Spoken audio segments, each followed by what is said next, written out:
Hi dears, welcome back to my channel. എല്ലാവർക്കും സുഖം തന്നെയല്ലേ? അപ്പോൾ ഇന്ന് ഞാൻ തയ്യാറാക്കാൻ പോകുന്നത് അടിപൊളി കൊഞ്ച് വരട്ടിയതാണ്. അപ്പോൾ ജീവനുള്ള കൊഞ്ചാണ് ഇന്ന് നമുക്ക് കിട്ടിയിരിക്കുന്നത്. അപ്പോൾ ഇതൊന്ന് ക്ലീൻ ചെയ്തിട്ട് എങ്ങനെ തയ്യാറാക്കണേ നമുക്ക് നോക്കാം.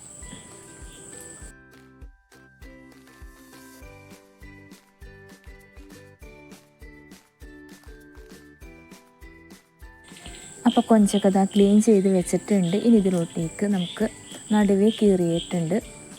അതിൻ്റെ നടുക്കായിട്ട് ഇഞ്ചിയും വെളുത്തുള്ളിയും ചതച്ചതൊന്ന് വെച്ച് കൊടുക്കാം കേട്ടോ. ഇതേപോലെ ഇഞ്ചിയും വെളുത്തുള്ളിയും ചതച്ച് നമുക്കിങ്ങനെ വെച്ച് കൊടുക്കാം. ഇങ്ങനെ നടുവേ കീറി ഇഞ്ചി വെളുത്തുള്ളി പേസ്റ്റ് വെക്കുന്നത് കുറച്ച് ബുദ്ധിമുട്ടുള്ള പണിയാണ്. അങ്ങനെ വെക്കാൻ ബുദ്ധിമുട്ടുള്ളവരാണെങ്കിൽ മസാലയൊക്കെ പുരട്ടുമ്പോൾ അതിൻ്റെ മുകളിൽ ഇട്ട് പുരട്ടിയാലും മതി. ഇങ്ങനെ വെക്കുന്നത് കുറച്ചും കൂടി ടേസ്റ്റ് ആയതുകൊണ്ടാണ് ഞാനൊക്കെ വെച്ചിരിക്കുന്നത്. അപ്പോൾ അങ്ങനെ എല്ലാത്തിൻ്റെയും ഉള്ളിൽ ഇങ്ങനെ ഫില്ല് ചെയ്ത് വെച്ചിട്ടുണ്ട്. ഇനി ഇതിലോട്ടേക്ക് ഒരു 1.5 ടീസ്പൂണോളം കുരുമുളക് പൊടിയും 1 ടീസ്പൂണോളം മഞ്ഞൾപ്പൊടിയും കൂടി ചേർത്തിട്ട് നന്നായിട്ടൊന്ന് മാഗ്നേറ്റ് ചെയ്തെടുക്കാം. അപ്പോൾ മാഗ്നേറ്റ് ചെയ്ത് കഴിഞ്ഞിട്ട് ഒരു 10 മിനിറ്റ് നമുക്കിത് ഫ്രീസർ ചെയ്ത് വെക്കാം. 10 മിനിറ്റ് കഴിഞ്ഞിട്ടുണ്ട്. ഇനി കൊഞ്ച് എങ്ങനെ വരട്ടെ നമുക്ക് നോക്കാം. അപ്പോൾ പാൻ ചൂടായിട്ടുണ്ട്. ഇതിലോട്ടേക്ക് ഒരു 2.5 ടേബിൾ സ്പൂണോളം നല്ല നാടൻ വെളിച്ചെണ്ണ ഒഴിച്ച് കൊടുത്തിട്ടുണ്ട്. ഇനി ഇതിലോട്ടേക്ക് ഒരു ചെറിയ കഷ്ണം ഇഞ്ചിയും പിന്നെ ഒരു 3 തണ്ടോളം കറിവേപ്പിലയും കൂടി ചേർത്തിട്ട് നന്നായിട്ടൊന്ന് മൂപ്പിച്ച് കൊടുക്കാം.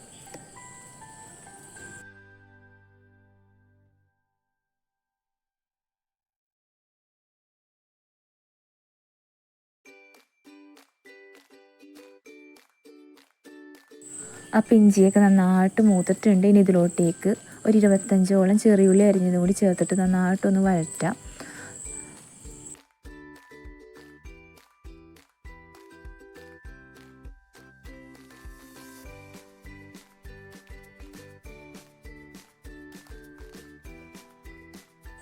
ആ ഉള്ളി പെട്ടെന്ന് വഴറ്റാനായിട്ട് ഇതിലോട്ടേക്ക് നമുക്ക് ആവശ്യത്തിന് ഉപ്പും കൂടി ചേർത്ത് കൊടുത്തിട്ട് വഴറ്റാം കേട്ടോ.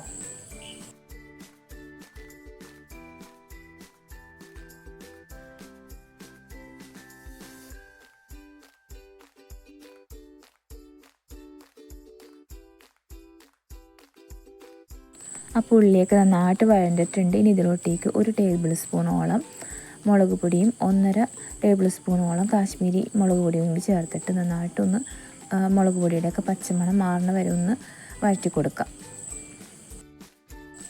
അപ്പോൾ വഴറ്റി കൊടുത്ത് കഴിഞ്ഞതിന് ശേഷം ഇതിലോട്ടേക്ക് കൊഞ്ചിങ്ങനെ ചേർത്ത് കൊടുക്കാം. കൊഞ്ച് ചേർത്ത് കഴിഞ്ഞതിന് ശേഷം ഇതൊന്ന് നന്നായിട്ടൊന്ന് കൂട്ടി യോജിപ്പിക്കുക കേട്ടോ. മസാലയൊക്കെ എല്ലായിടത്തും ഇങ്ങനെ ആവണ വിധം ഒന്ന് നന്നായിട്ടൊന്ന് ഇളക്കി കൊടുക്കാം. അതിന് ശേഷം ഒരു കുറച്ച് തിളപ്പിച്ചാറിയ വെള്ളം ചേർത്ത് വെച്ചിട്ട് ഇത് സിമ്മി വെച്ചിട്ട് ഒരു 10 മിനിറ്റോളം നമുക്കൊന്ന് അടച്ച് വെച്ച് വേവിക്കാം.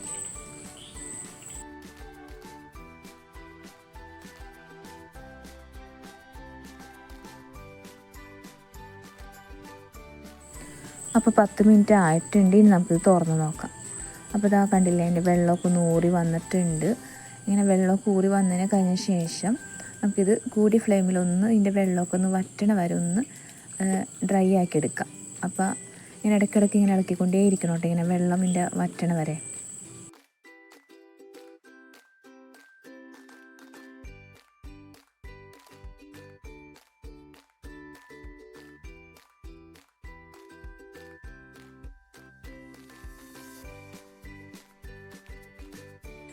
അപ്പോൾ ഇതാ വെള്ളമൊക്കെ വറ്റി ഒന്ന് ഡ്രൈ പരുവത്തിലായിട്ടുണ്ട്. ഇത് കുറച്ചും കൂടി ഒന്ന് ഡ്രൈ ആയിക്കഴിഞ്ഞാൽ നമുക്കിത് സ്റ്റവ് ഓഫ് ചെയ്യാം.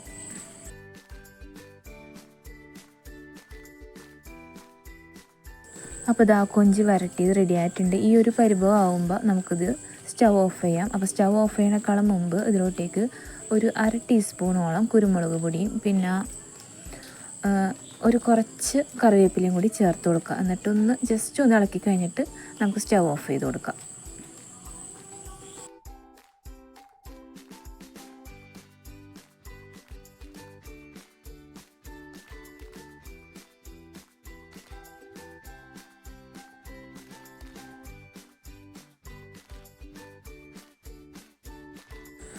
അപ്പോൾ ഇതാ നമ്മുടെ കൊഞ്ച് റോസ്റ്റ് റെഡി ആയിട്ടുണ്ട്. നിങ്ങളെല്ലാവരും തയ്യാറാക്കി നോക്കാം. അപ്പോൾ മറ്റൊരു നല്ലൊരു റെസിപ്പി ആയിട്ട് നമുക്ക് വീണ്ടും കാണാം. അതുവരേക്കും ബായ്, താങ്ക് യു.